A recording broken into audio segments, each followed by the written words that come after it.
morning, everyone in the audience. To start this session with a hall full there.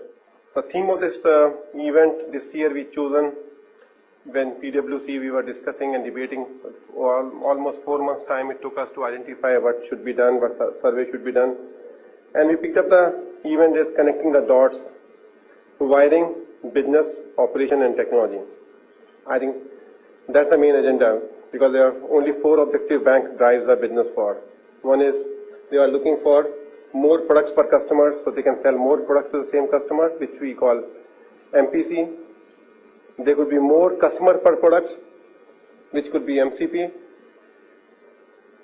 and more transaction per customer or more transaction per product could be MTC, where you increase the transaction volumes in either around the customer or around the product. And all of this at lowest cost to income ratio. These are 4 agenda which any bank drives, where technology plays a very, very strategic role. I am observing technology when we, as a company, I am involved in the last 25 years in developing banking technology for Indian banks and global banks. What we observed is that there are 3 stages in banking maturity. One who adopted the technology sometime in 1960s and 70s, that was the wave 1 of technology adoption which happened in Americas and Europe where mainframes were there. Then second wave started sometime client server happened and the cost of technology came down from mainframe. And the banks started adopting technology sometime in late 90s. The new technologies got adopted. And then there is a third wave which is out of 2005, which is still getting into the technology adoption phase, 2005 onwards to some banks. And in each of the phases, one advantage is the latest technology you adopt, you are ahead of the curve like GSM technology makes you ahead of the curve. Your cost per transaction comes down dramatically. So cost per transaction or cost per customer, if I was evaluating in one of the other forum I was speaking, in Europe, the cost per customer, if bank has a 2 million accounts, the cost of technology goes as high as $150 million to $160 million. It means per customer cost for supporting the technology across the various platforms, hardware, software, various generation of technology can be as high as $80 per customer per year. That could be the cost. Compared to that, so it means bank has to spend almost close to 1,000 crore for running a bank with 2 million customers. In context of India, I think for 1,000 crore spend on technology for 2 million customers is far, far too high.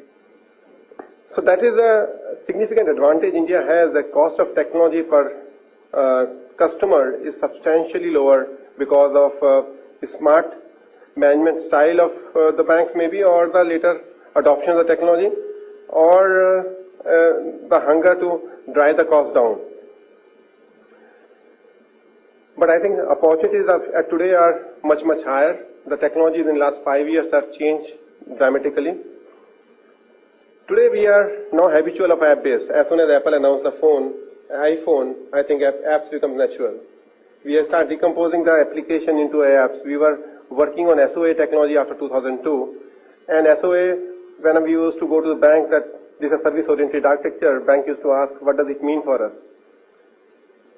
And it was difficult to articulate that service which customer enjoys, how we are connecting that service to the back end is a service, and the architecture which supports it is service-oriented architecture. But it was becoming difficult to communicate. Today with app-based technology, we can have 28 apps which retail customer may use. There are 40 apps which corporate customer may use. So with that ability of technology to come together has phenomenally added value. The second is the banking industry and technology industry both are comparatively new compared to the other industries like manufacturing or any airline or transportation industry. They are more than 100 years history. This is a 20 to 30 years old history. There's a lot of example we can pick up from the other industry and connect the dots between business operation and technology efficiency. These dots could be as good as taking a time and motion study of typical manufacturing and say that what is each role holder requires. Each role holder in the branch, each role holder in the clearing.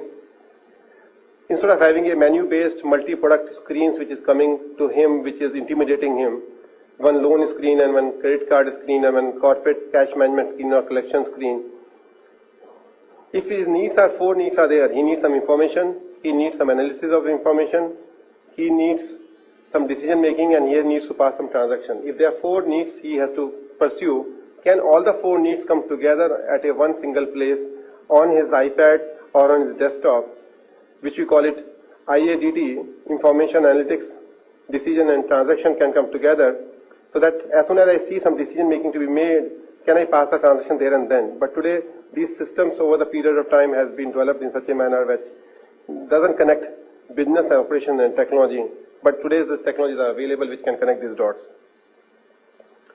Similarly, taking the example of airline industry, where you bring all the risk at one place or all the airline at one place, but if you correlate that to the banking industry, that correlation could be where you bring all the decision making at a hub point. If all the decision making come at a one point, you are accelerating disbursement of any credit on one side, and secondly, you can look at all the risks are maintained at one place. So all the collateral management, limit management, all KYCs can come at one place. So that is a thinking of hub technology which has evolved over the period of time.